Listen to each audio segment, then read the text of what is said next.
തമ്പുരാനെ എന്റെ 2 മക്കളെയും കാത്തോളണേ, അവർക്ക് നല്ലത് മാത്രം വരുത്തണേ.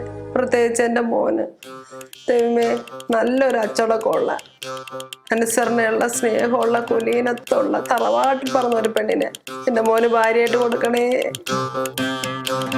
ഈ പെണ്ണ് ഇതുവരെ എണീറ്റില്ലേ? നിക്കി എടി മോളെ എഴുന്നേറ്റേ, എഴുന്നേൽക്ക.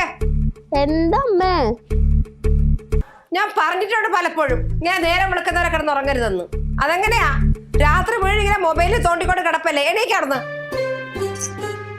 ആ ഷീറ്റൊക്കെ ഇവിടെ കിടക്കുന്നുണ്ട. ഇത് എന്തുറക്കവാ നിക്കി? എത്ര നേരം നിന്നെ കിടന്ന് വിളിക്കുന്നു?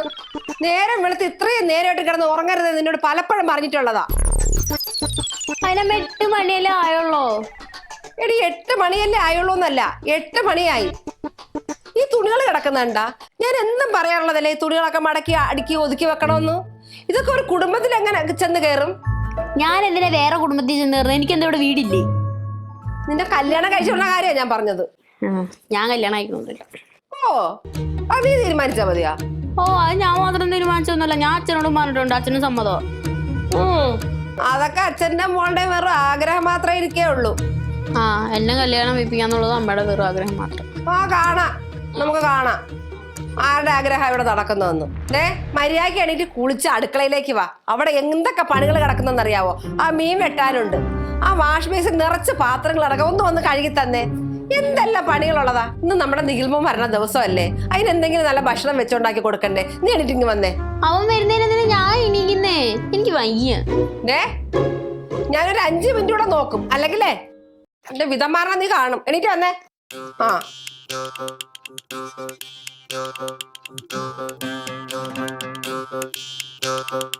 ഓ തിരക്കിട്ട പണിയിലാണല്ലോ. എന്റെ നിക്കി, നിന്നോട് ഞാൻ പലപ്പോഴും പറഞ്ഞിട്ട് ഇങ്ങനെ മുടി കഴിച്ചിട്ട് അടുക്കളയിൽ വന്ന് നിൽക്കരുതെന്ന്. ഇത് കുറെ ഉണ്ടല്ലോ. അതെ ഉണ്ട്. എന്താ? മോനോടുള്ള സ്നേഹം. ഇത്ര നാള് ഞാനിവിടെ ഉണ്ടായിട്ട് അമ്മ എനിക്ക് എന്തേലും ഒന്നും ഉണ്ടാക്കി തന്നിട്ടുണ്ടോ? ഇടി അവൻ വല്ലപ്പോഴൊക്കെ അല്ലേ ഇവിടെ വരാറുള്ളൂ. അപ്പൊ പിന്നെ അവൻ എന്തെങ്കിലും നല്ല ഭക്ഷണം വീട്ടിൽ വെച്ചോണ്ടായി കൊടുക്കണ്ടേ? നീ എന്താ ഇങ്ങനത്തെ വർത്താനം പറയുന്ന? ഞാനും നോക്കിക്കോ, ഞാൻ ഈ കോഴ്സ് കഴിഞ്ഞിട്ട് ഞാനും ചേട്ടൻ പോലെ പുറത്ത് പഠിക്കാനൊക്കെ പോകും. അപ്പൊ എനിക്ക് ഇതുപോലൊക്കെ ഞാൻ വരുമ്പോൾ അമ്മ ഉണ്ടാക്കി തരണേ. എന്താ ഒന്നുകൂടെ പറഞ്ഞ മോള്? അല്ല ഞാൻ ഇതുപോലെ കോഴ്സൊക്കെ കഴിഞ്ഞിട്ട് ഞാൻ ഇതുപോലെ പഠിക്കാനൊക്കെ പോകുമ്പോൾ അമ്മ ഇതുപോലൊക്കെ ഒന്ന് ഉണ്ടാക്കി തരണേ. ഈ പഞ്ചായത്തായിട്ട് വിട്ടൊന്നും നീ വെളിയിൽ പോകൂല. അതെന്തോ വർത്താനം അമ്മ? എനിക്ക് പുറത്തു പോയി ജോലിക്ക് ചെയ്യണ്ടേ? അതെ, ഇവിടെ എവിടെയെങ്കിലും ചെയ്യാൻ പറ്റുന്ന ജോലി ഒന്നും മോള് ചെയ്താൽ മതി. പുറത്തൊന്നും പോയി ജോലി ചെയ്യണ്ട. എന്നെ പോലെ എത്ര പെൺപിള്ളേരമ്മ പുറത്തു പോയി ജോലി ചെയ്യുന്നത്? അവർക്കൊന്നും ഇല്ലല്ലോ, അവരുടെ വീട്ടുകാർക്കൊന്നും ഇല്ല ഇത്ര പ്രശ്നം. അതെ, പെമ്പിളരെ കുറിച്ച് ശ്രദ്ധയില്ലാത്ത അപ്പനും അമ്മ ഇങ്ങനെ പെമ്പിളരെ പഠിക്കാനും ജോലിക്കും പല സ്ഥലത്തും വിടും. പക്ഷെ ഞാൻ അങ്ങനെയല്ല.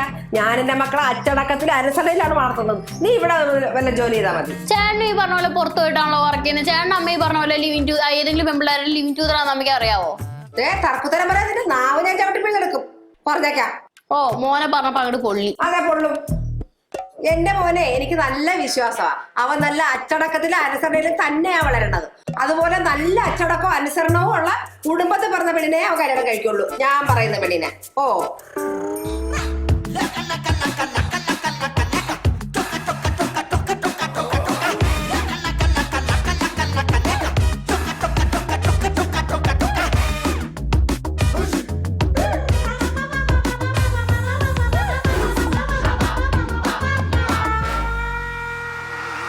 നീ വിടില്ല കേട്ടോ, ഞാൻ പറഞ്ഞിട്ട് ഇറങ്ങിയാൽ മതി.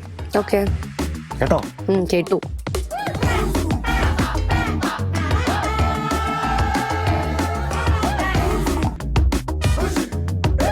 അമ്മേ അമ്മേ.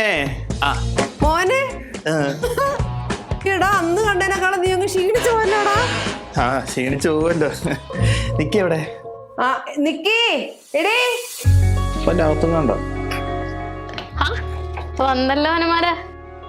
നിനക്ക് ക്ലാസ് ഇല്ലേ? വന്നായിരുന്നോ? വന്നു. ക്ലാസ്സിലേടി നിനക്ക്? ഇല്ല, സ്റ്റഡി ലീവാ. അതെ, നീ പോയി കുളിച്ചിട്ട് വാ. ഭക്ഷണം കഴിച്ചിട്ട് മതി ബാക്കി കാര്യങ്ങൾ. ഒരു കാര്യം പറയണ്ട്.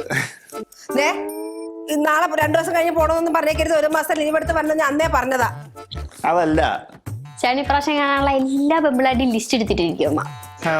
കൊറേ ആലോചനകൾ വന്നിട്ടുണ്ട്, അതിൽ നല്ലൊരെണ്ണം നമുക്ക് സെലക്ട് ചെയ്യണം. അതല്ല, ഞാൻ ഇനി പോകുന്നില്ല തിരിച്ച്. ആന്നാടാ? ബാംഗ്ലൂരൊക്കെ ഭയങ്കര പ്രശ്നമാണ്, ഭയങ്കര ജോലി ഭാരവും. ഞാൻ അതുകൊണ്ട് റിസൈൻ ഇട്ടാ വന്നത്. അയ്യോ, അപ്പൊ നിനക്ക് ജോലി ഇല്ലേ? പക്ഷെ പേടിക്കണ്ട, ഞാൻ അപ്ലൈ ചെയ്തിട്ടുണ്ട്. അമേരിക്കൻ കമ്പനി എനിക്ക് നല്ലൊരു ജോലി വരുന്നുണ്ട്. അയ്യോ, അപ്പൊ ഈ കല്യാണ ആലോചനക്കാരോടൊക്കെ നിനക്ക് ജോലി ഇല്ലെന്ന് പറയണോ? പറയേണ്ടി വരും. പക്ഷെ അത് മാത്രമല്ല, വേറൊരു കാര്യം കൂടെ ഉണ്ട്. എന്നതാടാ?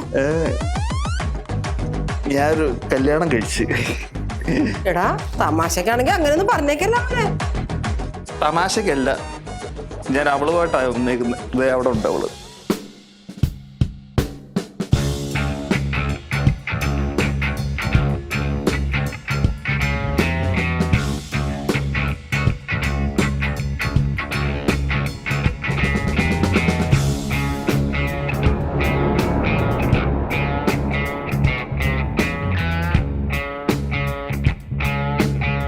അമ്മയുടെ മരുമോള് തീർന്നിരിക്കുന്നു.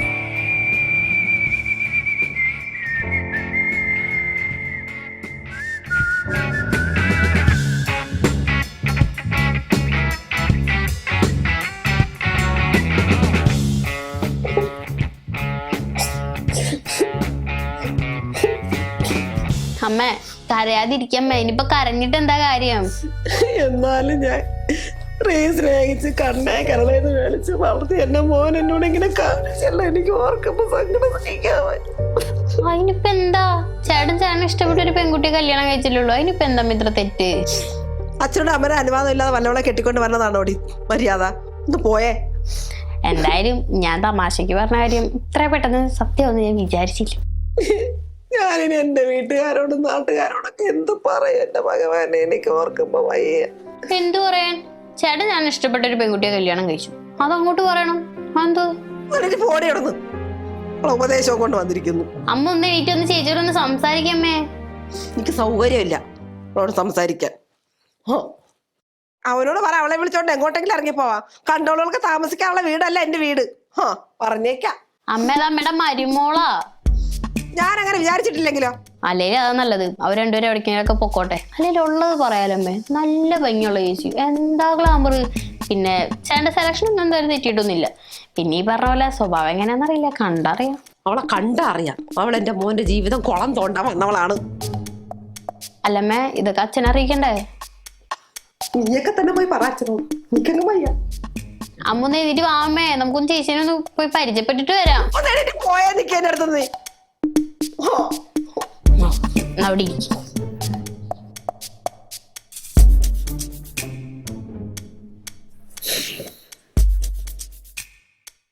ഞാൻ അപ്പോഴേ പറഞ്ഞ ചാടിക്കറി ഇങ്ങോട്ട് വരണ്ടാന്ന് വിളിച്ചു പറഞ്ഞ എല്ലാം ഓക്കെ ആയിട്ട് വന്നാൽ മതിയായിരുന്നു. നിന്നോട് ഞാൻ അവിടെ വെച്ച് എന്തോ പറഞ്ഞേ? ഇനി അമ്മയെ കാണുമ്പോൾ പോയി കാലിലോട്ട് വീഴണ്ടേ? കാലിലോട്ട് വീഴുന്നതിന് മുന്നേ നിന്റെ അമ്മ ബോധം കിട്ട് വീണില്ല, പിന്നെ ഞാൻ എന്ത് ചെയ്യാനാ? അവിടെ നിന്ന് ഇറങ്ങുമ്പോ നല്ല ധൈര്യമായിരുന്നു. ഇവിടെ വന്നപ്പോ എല്ലാം ഇങ്ങനെ ചോർന്നങ്ങ് പോയി. എന്നാലേ ഞാൻ തിരിച്ചു പോവാ. ഈ ധൈര്യം വന്നിട്ട് എന്നെ വിളിക്കാം, അപ്പൊ ഞാൻ വരാം. എന്റെ പൊന്ന് തന്നെ, നീ കൂടെ എനിക്കൊന്ന് ടെൻഷൻ തരില്ലേ? എനിക്ക് സമാനപ്പെടും നീ ഒന്ന്. എടാ, നീ പോയിട്ട് അമ്മയെ കാര്യങ്ങൾ എന്തെങ്കിലും പറഞ്ഞ് മനസ്സിലാക്കാം, അല്ലാണ്ട് ഇവിടെ ചുമ്മാ ഇരുന്നിട്ട് എന്തിനാ? അയ്യോ,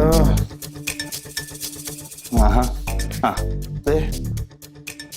ഇതാണ് എന്തോ എന്റെ അനിയത്തി നിക്കി. വാ തിരിക്ക്. നിക്കി മോളെ, ഇതാണ് തന്നി. അല്ല, ഇത് എപ്പോഴായിരുന്നു സംഭവം? ഒരാഴ്ചയായി. നിങ്ങൾ ഒരുമിച്ചാണോ വർക്ക് ചെയ്യുന്നത്? ചേച്ചിയുടെ വീട് എവിടെയാ? എടാ, പേരൻസ് ഒക്കെ US-ലാ. ഞാനും ജനിച്ചത് വളർന്നൊക്കെ അവിടെയാ. നാട്ടില് കോട്ടയം. പക്ഷെ ഇവിടെ നാടുമായിട്ട് വലിയ കണക്ഷൻ ഒന്നുമില്ല. അല്ല, ചേച്ചിയുടെ വീട്ടിലറിഞ്ഞായിരുന്നു? അതറിഞ്ഞിട്ടില്ല, ഇനി വേണോ അറിയിക്കാൻ. ഓ, കൊള്ളാം. എന്ത് കൊള്ളാന്ന്? അല്ല, ഇന്ന് രാവിലെ കൂടി അമ്മ പറയായിരുന്നു ചേട്ടനെ കണ്ടോടിന്ന്. അല്ല, അത് ആലോചിച്ചപ്പോ ചിരിച്ചു വരാം. അതെ, അമ്മ എന്താ അവസ്ഥ? പ്രശ്നാണ്. ചേട്ടൻ എന്തായാലും ഒന്ന് പോയി സംസാരിക്കും, അല്ലാണ്ട് ഇപ്പൊ വേറെ ഒന്നും ചെയ്യാനില്ലല്ലോ. എന്തായാലും ഞാൻ ഹാപ്പിയാ, എനിക്ക് എന്തായാലും ഒരു കൂട്ടൊക്കെ ആയല്ലോ. അതെ, ഞാൻ പോയി അമ്മയൊന്ന് കണ്ട് സംസാരിക്കട്ടെ. എന്താവോ എന്തോ. ഈശ്വരാ.